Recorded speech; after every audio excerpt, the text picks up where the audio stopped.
Hi, my name is Andrew Simpson and you're watching Sports City. Hi, I'm Marvin Thompson and you're watching Sports City.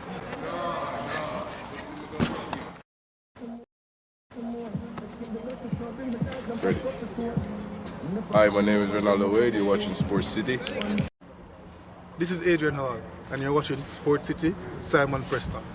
This video is brought to you by Andy Gone Nuts. 100% guaranteed fresh coconut water delivered straight to your door. Call 876-309-6128. That's 876-309-6128. Refreshing and affordable. For more information, follow them on Instagram at Andy Gone Nuts.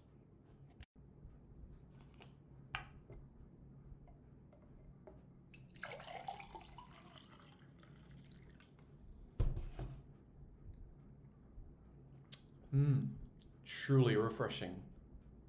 And Crumble by Mrs. C. Old English fudge and other delectable sweet treats. Call or WhatsApp 876-586-0471. That's 876-586-0471.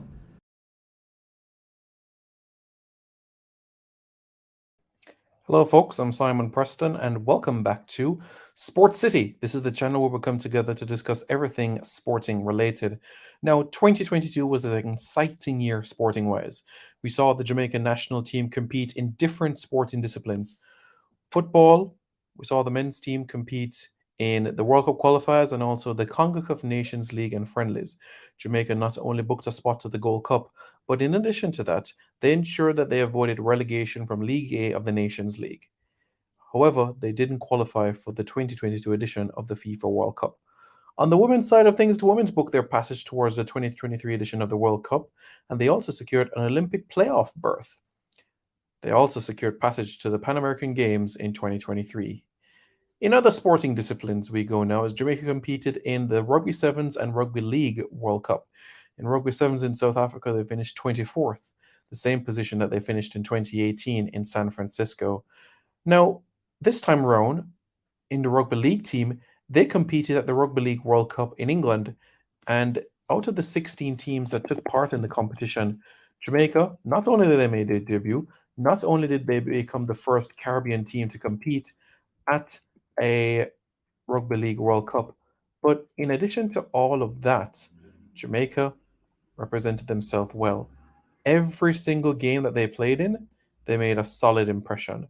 Scored their first points in the first game against Ireland, scored their first try against New Zealand, and in addition to all of that, they also, in their game against Lebanon, scored 2 tries in a game for the first time, double digits as it relates to points. A solid building block for the Jamaican team leading into future editions of the tournament. Now, Jamaica, despite not winning a game at the Rugby League World Cup, overall they finished 15th, and now they're ranked 13th in the world. Outstanding news and great things on the horizon for Jamaica's Rugby League team, and they'll compete in the 2025 edition of the World Cup qualifiers, which is slated for next year. Now, the qualifiers will feature the likes of Brazil, Canada, the United States, and Jamaica. And from there, we know what's going to happen there, don't we? Basically, yep, the top 2 teams will secure passage to the 2025 edition of the Rugby League World Cup. Big news, very, very big news. The netball team, the Sunshine Girls, well, it was an interesting sort of year for them in particular, for the Sunshine Girls. At the Commonwealth Games, they copped the silver medal. And they also defeated Australia for the first time ever. However, in the Fast 5 Netball World Series, it wasn't impressive as they finished 6th overall. Very, very disappointing from that angle. But they'll be hoping to improve upon that as they get set for the World Cup next year. They did win the America's Championship, so that's a little feather within their cap. But the most improved sporting discipline for Jamaica for 2022, Jamaica's lacrosse teams. Yes, The women, they competed at the 2022 edition of the Women's Lacrosse World Championship, which was staged in Towson, Maryland in July, and they finished 28th out of the 30 nations competing. Despite finishing 28th, there are a number of positive things to take from the championship. They recorded the most saves, that was through Shannon Graham in the championship. Also, they were third for the most interceptions as well. So it definitely shows what they've been doing in terms of that defensive output. And some of those girls will be rewarded with great opportunities, as some of them will be taking up opportunities and scholarships at US colleges. Now, the senior men's team, they secured back-to-back qualifications to the World Cup. That's right, after finishing second at the Pala Championship, the Pala qualifiers in Medellin, Colombia. Yep, they finished second after losing the final to Puerto Rico 6-5. Along their way, they beat Colombia 7-2, the US Virgin Islands 5-4, and also Peru 7-2. Quite a passage it has been for the team as well. They'll be competing in San Diego next summer. And finally, Jamaica's under-21 men's lacrosse team finished ninth at the under-21 championships in Limerick, Ireland. This is Jamaica's best ever finish at a lacrosse world championship. Best ever finished. And by virtue of participating in this championship, Jamaica's lacrosse team are Jamaica's first sports team to compete at every male and female, senior and junior world championship. Yes, that's right. They competed at the Women's Under-19 Championship in 2019 in Peterborough, Canada, and also the Senior Women's World Championship this year in 2022 in Towson, Maryland. And also, on the men's side of things, the men's competed first at the 2018 Championship in Netanya, Israel in 2018, and also the Under-21 Championship in Limerick, Ireland. Jamaica's first sport where they're competing at every World Championship, male and female, senior and junior championship. And for that, Jamaica's lacrosse team is the most improved team of 2022. Strides made all the way through. The passage, the road, was not smooth, but they certainly have a feather in their cap and they're looking to build upon. Let's recap some of those performances from the 2022 championship from the under-21s. They defeated Latvia 14-0. They fell 5-9 to Ireland and a 6-7 to Germany. However, they played against one of the best teams in the world in Japan and fell narrowly 10-8 before losing to England 10-2. But they bounced back with victories over the Czech Republic 11-10 and Israel 8-4 to end. Yep, that's right. 9th overall. Josh McLaughlin, what a tournament he had. 18 goals, 3 assists. That was absolutely sensational. And bear in mind, he had 28 shots on goal.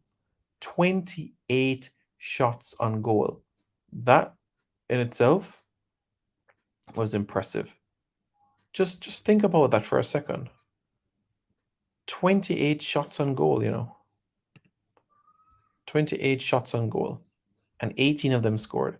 He converted more than half of the shots that he took. Lethal. Impressive. Formidable. And 3 assists to his credit. Kari Sears, 9 goals, 9 assists. Tana Sims, 5 goals, 3 assists.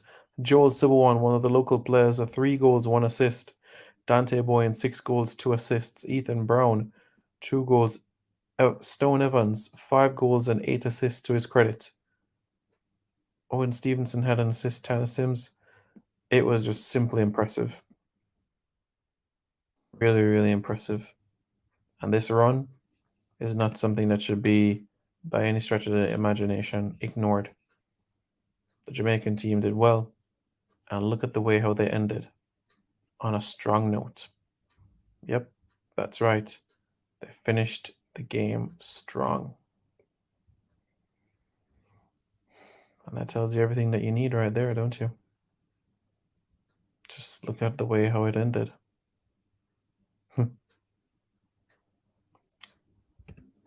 Tighten things up quite well. As I've said, one aspect that certainly will need that sort of improvement moving forward is how Jamaica manages their second half performances. Remember, Jamaica were leading the Czech Republic 10-3 in their second to last penultimate game of the tournament, but the match ended 11-10. So in their last quarter, they conceded 7 goals. 7 goals. So the management of the fourth quarter is definitely something moving forward that needs to be worked on. If that is tightened up upon, then Jamaica will be smooth sailing heading to the World Championships in San Diego next year and will be competing for the top honor. Let's go, Jamaica. Big, big, big, big, big, big future that lies ahead. Well, folks, let me know your thoughts in the comments below. How do you think that Jamaica will do in San Diego next summer? Let me know your thoughts, and don't forget to like, share, comment, and subscribe to Reggae Boys Commentary for more content. This video is brought to you by Andy Gone Nuts. 100% guaranteed fresh coconut water delivered straight to your door. Call 876-309-6128. That's 876-309-6128.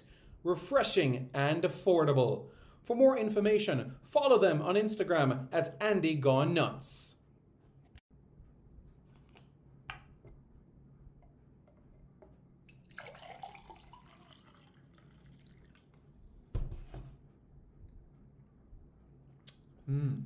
Truly refreshing. And Crumble by Mrs. C. Old English fudge and other delectable sweet treats. Call or WhatsApp 876-586-0471. That's 876-586-0471.